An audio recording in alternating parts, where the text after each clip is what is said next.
ದಿನಾಂಕ 11 ಮೇ 2026 DADROPS ಕುರಿತು ಒಂದು ಲೇಟೆಸ್ಟ್ ಅಪ್ಡೇಟನ್ನು ತಮ್ಮೊಂದಿಗೆ ಶೇರ್ ಮಾಡ್ತಾ ಇದ್ದೇನೆ. ವೀಕ್ಷಕರೇ, ಕರ್ನಾಟಕ ರಾಜ್ಯ ಸರ್ಕಾರಿ ನೌಕರರ ವರ್ಷದ ಮೊದಲನೆಯ ತುಟ್ಟಿ ಭತ್ಯೆ, ಪಿಂಚಣಿದಾರರ ತುಟ್ಟಿ ಪರಿಹಾರ, ಹಳೆ ಪಿಂಚಣಿ ಯೋಜನೆ, ಈ ಮೂರರ ಕುರಿತು ಇಂದಿನ ಈ ಒಂದು ವಿಡಿಯೋದಲ್ಲಿ ಒಂದು ಪ್ರಮುಖ ವಿಚಾರವನ್ನು ತಮ್ಮೊಂದಿಗೆ ಶೇರ್ ಮಾಡ್ತಾ ಇದ್ದೀನಿ.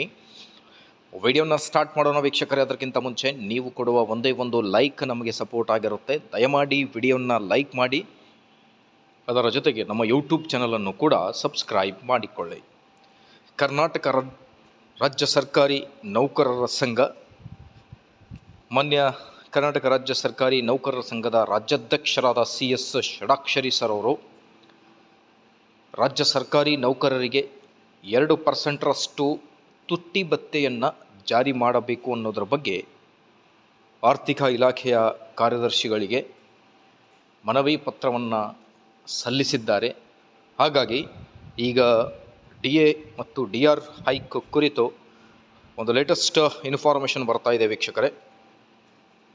ತಮ್ಗೆ ಗೊತ್ತಿದೆ, ಆಲ್ರೆಡಿ ಕೇಂದ್ರ ಸರ್ಕಾರಿ ನೌಕರರಿಗೆ 2% DA DR ಹೈಕ್ ಆಗಿದೆ.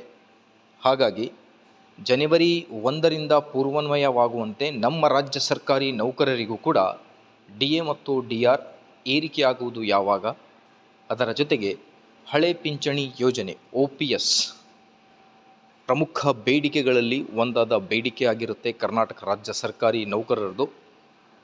ಹಾಗಾಗಿ ಈಗ AICPI ಸೂಚ್ಯಂಕದ ಡೇಟಾ ಏನಿದೆ, ಆ ಒಂದು ಡೇಟಾ ಪ್ರಕಾರ ಎಷ್ಟು ಪರ್ಸೆಂಟ್ರಷ್ಟು DA ಹೈಕ್ ಆಗಬಹುದು ಅನ್ನೋದು ಒಂದು ಮೊದಲನೆಯ ಪ್ರಶ್ನೆ. ಈಗ 7ನೇ ವೇತನ ಆಯೋಗದ ವರದಿಯಲ್ಲಿ ಕೇಂದ್ರದ 1%ಗೆ ರಾಜ್ಯ ಸರ್ಕಾರಿ ನೌಕರರಿಗೆ 0.722% ಹೈಕ್ ಮಾಡಬೇಕು ಅನ್ನೋದ್ರ ಬಗ್ಗೆ ಮಾಹಿತಿ ಕೂಡ ತಾವು ಗಮನಿಸಿರ್ಬೋದು.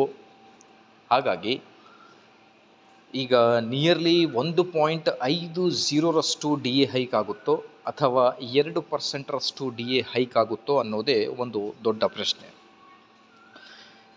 ವೀಕ್ಷಕರೇ, ನೀವು ನಿಮ್ಮ ಬೇಸಿಕ್ ಪೇ ಎಷ್ಟಿದೆ ಅನ್ನೋದರ ಬಗ್ಗೆ ಒಂದೇ ಒಂದು ಕಮೆಂಟ್ ಮಾಡಿ.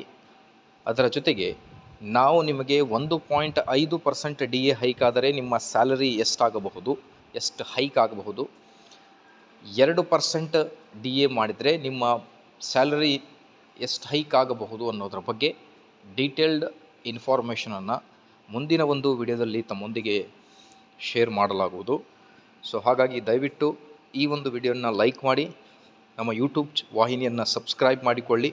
ಸರ್ಕಾರದಿಂದ ಅಧಿಕೃತ ಆದೇಶ ಬಂದ ಮೇಲೆ ಎಲ್ಲ ಲೇಟೆಸ್ಟ್ ಅಪ್ಡೇಟ್ಸ್ಗಳನ್ನು ತಮ್ಮೊಂದಿಗೆ ಶೇರ್ ಮಾಡಲಾಗುವುದು. Thank you friends.